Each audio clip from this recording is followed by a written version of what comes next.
Yeah. I got news for you. Every parent taught their kids something wrong. Exactly. Yep. With all of us. There has stuff me up. You want us to prove? Please don't ever ask him to.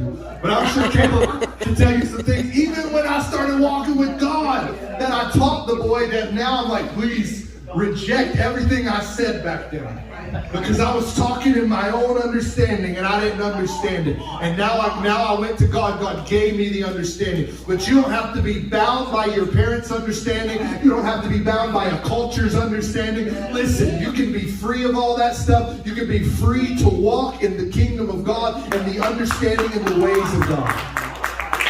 You can be free. You got to cast off this stuff.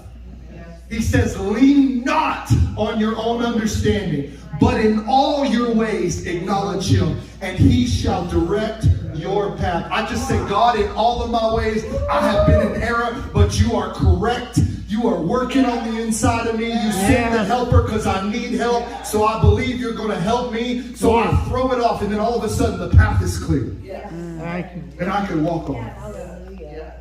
You know? There's decisions. Man, some of you guys, how many of you ever did something for a season and you knew it was God and it led you into the season, but then whatever happened in that season ended poorly? Yes. And it took you about 4 or 5 years later to realize the reason he took you through that season, and you stop looking back and you're like, oh, if I had never gone through the season, I would have never met so-and-so. Oh, if I had never gone through that season, I had never met them. And then you start doubting that God led you, and you're like, well, I just led me. No, back then you prayed, God, I don't understand, this doesn't make sense. Can you lead me? And he led you into that, and now you're outside of it thinking you can go back and try to make logic sense of it, still thinking in your own understanding when you got to see what he sees. You got to see what he sees.